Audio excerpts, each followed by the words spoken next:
Salamat po, Senador. Eto na ay, and last but definitely not the least, siya po ay isang Deputy Speaker natin sa Kongreso, representante ng Sagip Sagip Party List. Sagip Sagip Party List. Party List. Sagip, Party List. Sagip. Party List. May akda ng mga batas para sa libreng tuition fee sa state universities and colleges. Libreng irigasyon para sa mga magsasaka at ang train law. May laban tayo sa kanya. Number 43 sa balota. Number...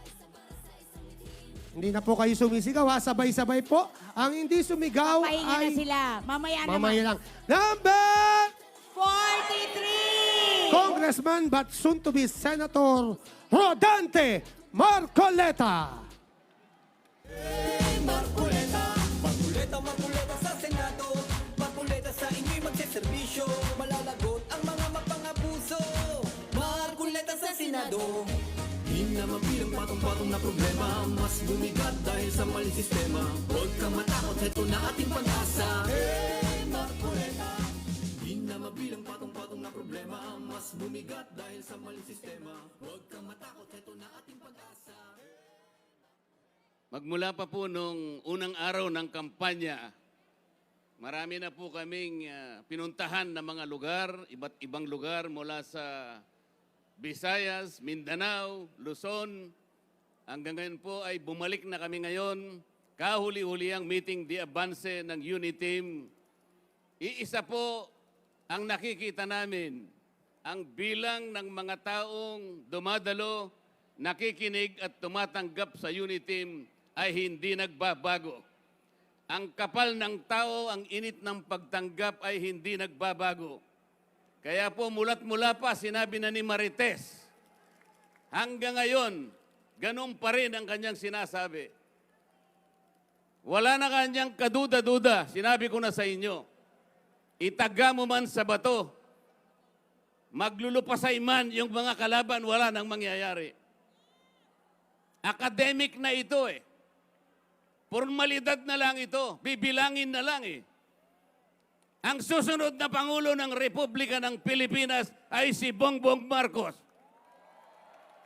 Sinabi rin ni Marites, wala na rin pong kawala, walang kaduda-duda.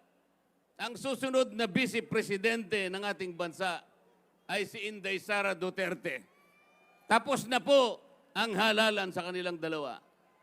Tanggapin man nila o hindi, wala na tayong magagawa. Kaya po natataranta na sila. Hindi na po nila alam kung ano lang kanilang gagawin. Ando na po yung hamunin nila sa debate, si Bongbong Marcos.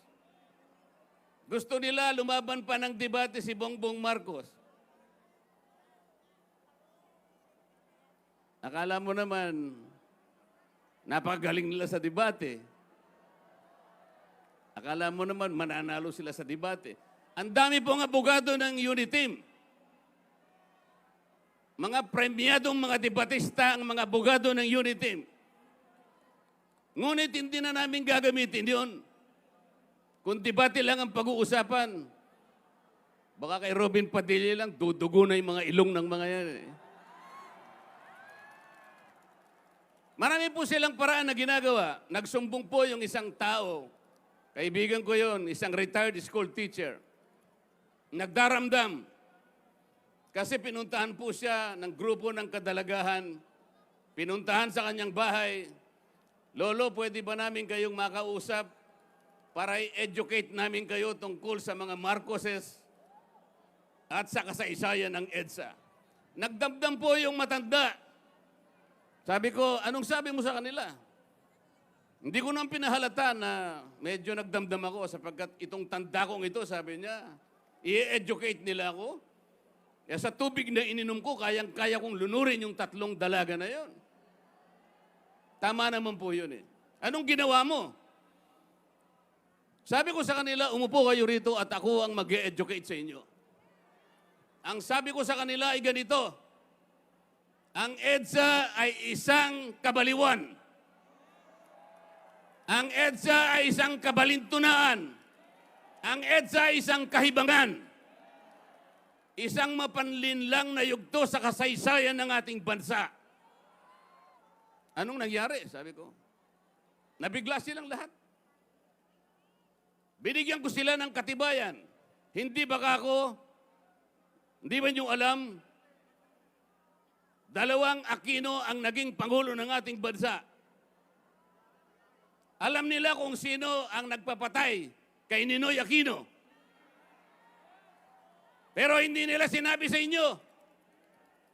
Hindi nila sasabihin sa inyo. Bakit? Sabi ng matanda, gusto nila ng mga dilawan na yan manatili sa kaisipan ng Pilipino na ang nagpapatay kay Ninoy Aquino ay si Presidente Marcos. Kaya ang sinabi ko, isang pandaraya, isang kabaliwan, isang kabulastugan ng EDSA na yan. Bakit hindi nila malalaman ay presidente sila ng Pilipinas? Mag-ina silang naging presidente ng Pilipinas. Bakit hindi nila sabihin kung sino ang nagpapatay sa senador? Ayaw po nilang sabihin yon. Gusto nilang manatili sa kaisipan ng mga Pilipino na ang bida ay si Ninoy Aquino at ang kontrabida ay si Ferdinand Marcos. Isang alamat, isang kasuklam-suklam na katang-isip. Anong nangyari? Sabi ko sa kanya. Nahimasmasan yung mga babae. Anong sinabi nila sa'yo? Bago sila umalis. Lo, pasensya na po. Hindi po namin alam talaga. Salamat po at kaming na-educate ninyo. Mula po ngayon, hindi na po kami kakampanya para sa kanila. Ang iboboto namin at ikakampanya ay yung BBM Uniteam na lang. Totoo pong nangyari ito. At sinabi ko pa sa kanila, sabi ng matanda, alam nyo ba kung bakit ganyan ang kanilang ginagawa? Para lasunin ang kaisipan ng mamamayang Pilipino. Para tayo magkawatak-watak. Para tayo magkahati-hati, mag-away-away. Sapagkat alam nila, kapag nag-aaway-away, naghahati-hati tayo, hindi uunlad ang Pilipinas. Yun ang kanilang gusto. Hindi yun ang patakaran ng Uniteam. Sabi pa ng matanda, mabuti na lang na isara ang ABS-CBN sapagkat yan ang tagapagtaguyod ng alamat ng Yellow Ribbon. Alam po ninyo mga kababayan, ako po'y humarap sa inyo kahit ako'y nag-withdraw na sa aking kandidatura. Sapagkat sinasabi nila, may lamat na raw ang Uniteam. Nabasag na raw ang Uniteam sapagkat ako'y nag-withdraw. Hindi po.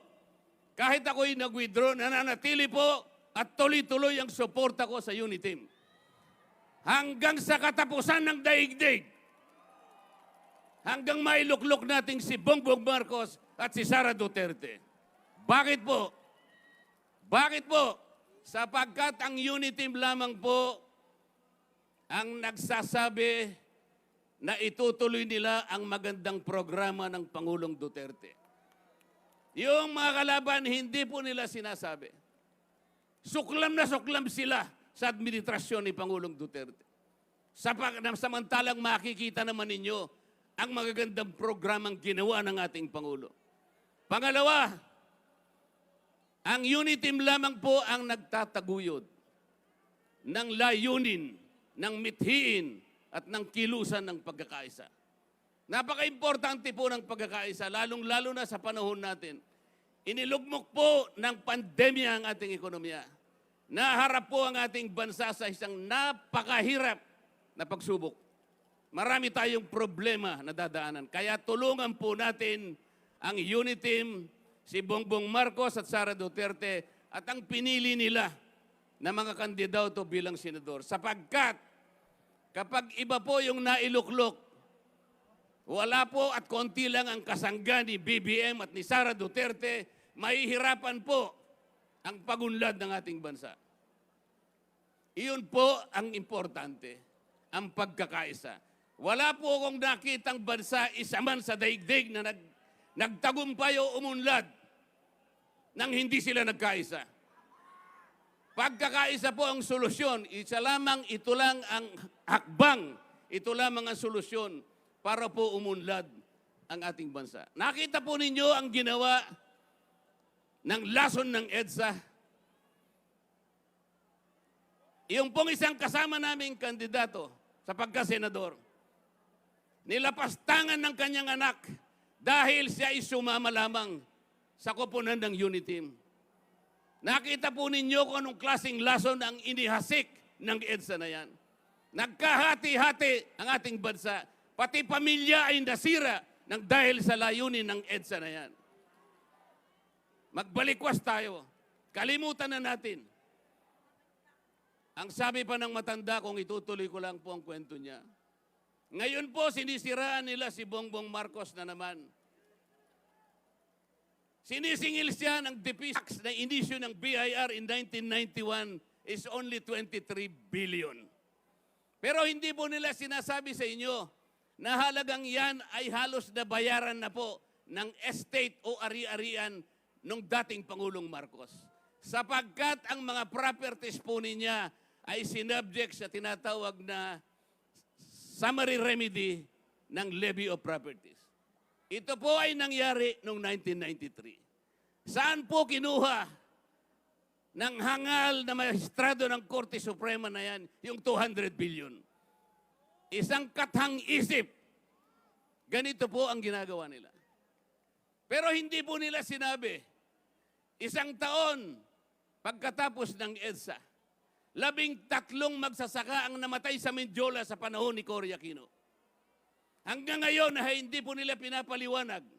Wala pa pong kasaraduhan ang mga kaso na yan. 18 taon pagkatapos ng EDSA.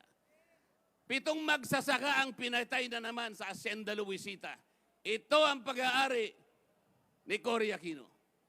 Bakit po nagkaroon ng patayan?